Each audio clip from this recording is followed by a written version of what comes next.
Olá, seja muito bem-vindo ao canal da Dirce. Se você chegou até aqui, inscreva-se, curta, comente e compartilhe para que este canal continue a produzir. Na videoaula de hoje, vou falar sobre a obra Quincas Borba, de Machado de Assis. É uma leitura indicada para o segundo exame de qualificação da UERJ e também integra a lista de leitura exigida para o vestibular da FUVEST, que seleciona candidatos para os cursos da USP. Então, não perca a videoaula de hoje. Quincas Borba é um romance escrito por Machado de Assis, originalmente feito em folhetim, em 1891. E no ano seguinte, em 1892, foi publicado como livro. Faz parte da trilogia machadiana, que é composta por Memórias Póstumas de Brás Cubas, Quincas Borba e Dom Casmurro. Se você leu Memórias Póstumas de Brás Cubas, Quincas Borba vai fazer muito mais sentido, porque nesta obra o Machado de Assis desenvolve um pouco melhor a história de Quincas Borba. Mas não pense que um livro é continuação do outro. O livro não pode ser considerado uma continuação do seu antecessor. Na verdade, no prólogo, o Machado de Assis já afirma que ele não quis dar continuidade aos personagens, à história dos personagens. Ele diz, inclusive, que um amigo, um confrade, certa vez pediu que ele criasse um terceiro livro sobre a história de Sofia, mas ele disse que não, que a Sofia já estava terminada, que ficou lá em Quincas Borba e que ele não daria continuidade, ele não gostaria de repeti-la. Portanto, Memórias Póstumas de Brás Cubas é uma história e Quincas Borba é uma outra história. Um livro não é continuação do outro. No livro Memórias Póstumas de Brás Cubas, o Quincas Borba era um personagem secundário. E já no livro Quincas Borba, ele ganha uma certa importância. Então vamos lá, você que é candidato, preste atenção vestibulando, quem são os personagens importantes em Quincas Borba? O primeiro é o próprio Quincas Borba, é aquele filósofo intelectual que desenvolveu a teoria do humanitismo. O segundo personagem, que é o protagonista desta obra, Quincas Borba, é o Pedro Rubião de Alvarenga. Ele é o protagonista. Ele era um professor, ele foi enfermeiro, amigo de Quincas Borba, ele cuidou do Quincas Borba até a sua morte. Ele é o protagonista, é o que vai herdar todo o dinheiro de Quincas Borba. É o herdeiro universal de Quincas Borba. Agora tem um outro personagem chamado Quincas Borba, mas é um cachorro. Isso mesmo, o cachorro Quincas Borba é também personagem deste romance. O cachorro pertencia ao filósofo e era muito querido por ele, muito estimado, e passa em herança para o Pedro Rubião, que deve cuidar do cachorro também. Cristiano Palha. Cristiano de Almeida Palha é um capitalista, é um explorador que aproveita da ingenuidade de Rubião para retirar-lhe dinheiro. Sofia Palha, a esposa de Cristiano Palha, seduz Rubião também com o intuito de exploração. Resumindo, Quincas Borba é narrado em terceira pessoa, por um narrador onisciente, onipresente, que muitas vezes conversa com o leitor de modo a conduzir melhor a narrativa. O protagonista do romance é Pedro Rubião de Alvarenga. Ele foi professor primário e lá na cidade de Barbacena ele se torna enfermeiro e grande amigo e discípulo do filósofo Quincas Borba. E o Quincas Borba ensina a Rubião a teoria do humanitismo, aquela que diz que para sobreviver, muitas vezes o homem precisa vencer outro homem, né? Muitas vezes a razão do homem é buscar viver e sobreviver, mas destruindo os seus semelhantes. Em meio a isso, o Quincas foi ficando cada vez mais agitado, foi ficando doente, foi enlouquecendo, enquanto o Rubião cuidava dele. Um dia o Quincas resolve ir para o Rio de Janeiro e lá ele falece na casa de Brás Cubas. Aí sim existe uma ponte entre um romance e outro. Há uma relação intertextual entre Quincas Borba e Memórias Póstumas de Brás Cubas. E morrendo lá na casa de Brás Cubas, ele deixa a sua herança milionária para o Rubião. Rubião então é nomeado o herdeiro universal do testador. Ele não deixou 5, ele não deixou 10, nem 20 contos. Ele deixou tudo, tudo, toda a sua fortuna, todo o seu capital para o Rubião, especificado em bens, casas na corte, casa em Barbacena, escravos, apólices, ações no banco, em outras instituições, joias, dinheiro, livros, tudo. Mas tinha uma condição. Para que Rubião fosse nomeado herdeiro universal, ele deveria cuidar do cachorro Quincas Borba. Então, o cachorro fazia parte da herança. O cachorro por quem o filósofo tinha grande afeição. E cansado lá da calmaria de Barbacena, depois de herdar toda aquela fortuna, o Rubião decide também ir para o Rio de Janeiro num trem. E é neste trem que ele conhece o capitalista Cristiano Palha e a sua esposa, Sofia, que se comprometem a apresentar-lhe toda a corte e a cuidar dele para que ele não fosse alvo de aproveitadores. É uma ironia, os aproveitadores estavam no trem. De fato, Sofia e Cristiano logo incluem Rubião em seu rol de amizades, e o casal aproveita-se da ingenuidade de Rubião e consegue arrancar algum dinheiro desse recente milionário. Assim começa o capítulo 1, Rubião estabelecido na corte no Rio de Janeiro. Então vamos lá. O Rubião se estabelece em Botafogo, com o cachorro Quincas Borba como companhia e diversos criados para atender seus caprichos. E assim começa o capítulo 1. Rubião, Cristiano e Sofia Palha tornam-se grandes amigos e sempre visitando a casa um do outro e saindo juntos. Ouça agora um fragmento do capítulo 1 que mostra a mudança de padrão de vida de Rubião. Preste atenção. Rubião fitava a enseada. Eram 8 horas da manhã.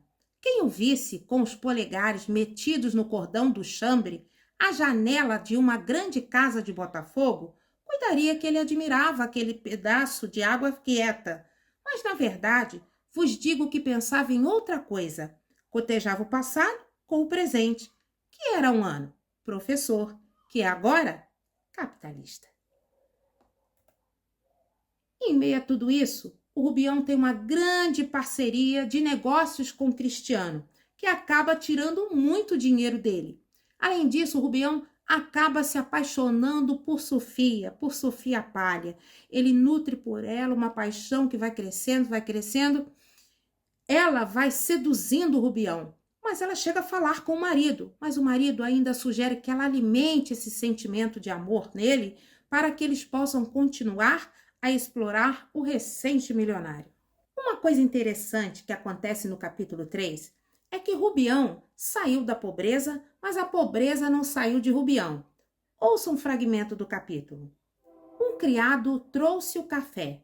Rubião pegou na xícara e, enquanto lhe deitava açúcar, ia disfarçadamente mirando a bandeja que era de prata lavrada. Prata, ouro, eram os metais que amava de coração. Não gostava de bronze, mas o amigo Palha disse-lhe que era matéria de preço, e assim se explica este par de figuras que está aqui na sala, um Mefistófeles e um Fausto. Tivesse, porém, de escolher, escolheria a bandeja, primor de argentaria, execução fina e acabada. O criado esperava teso e sério.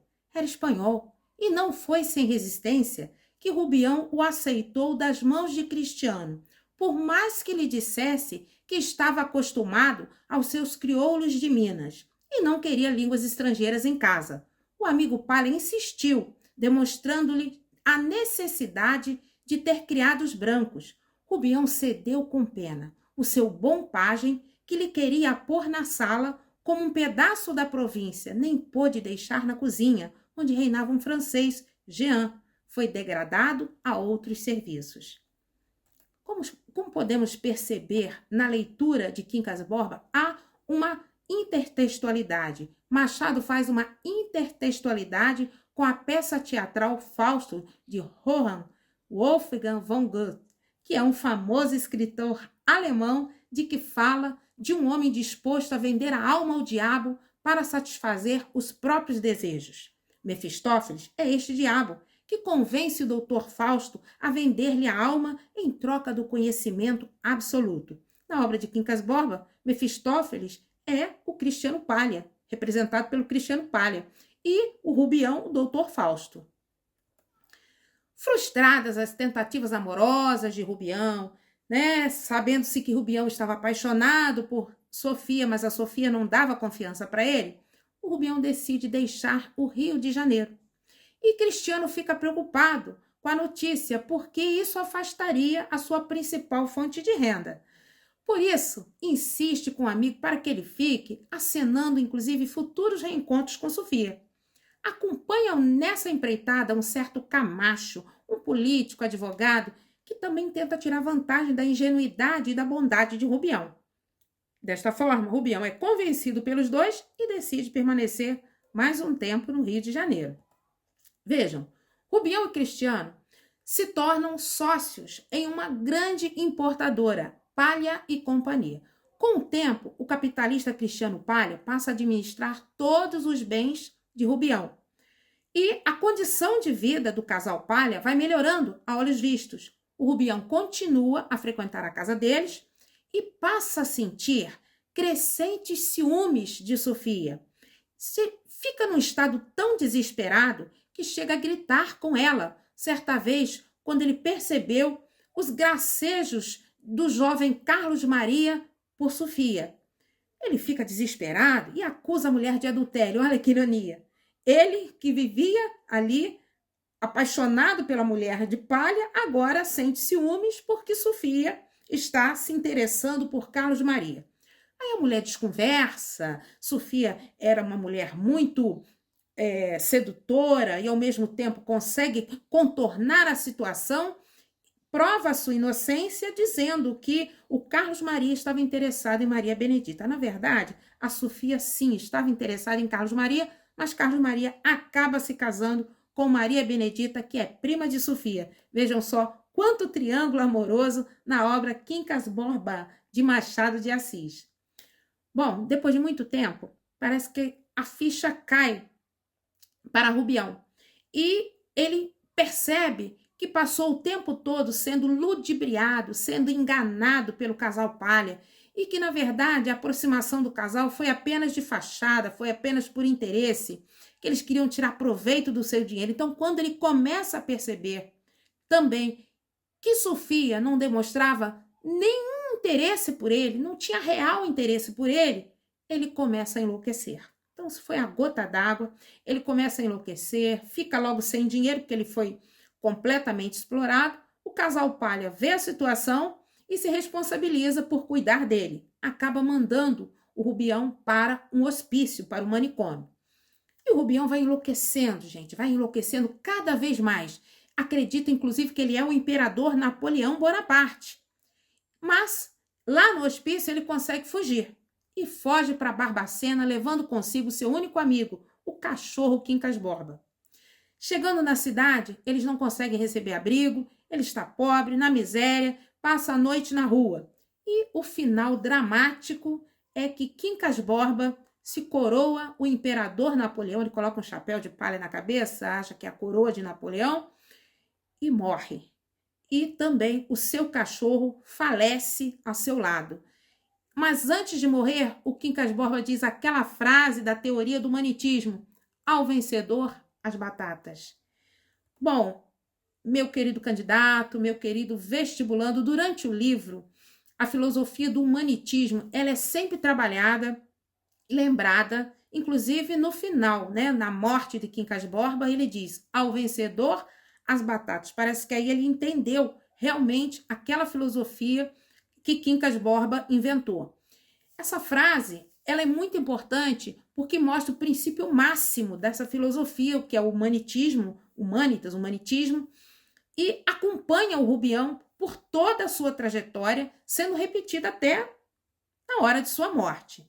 Então, temas da obra para você guardar: ascensão social, ambição, adultério, exploração material, a exploração do homem pelo próprio homem, a coisificação. Então, percebam o final de Rubião.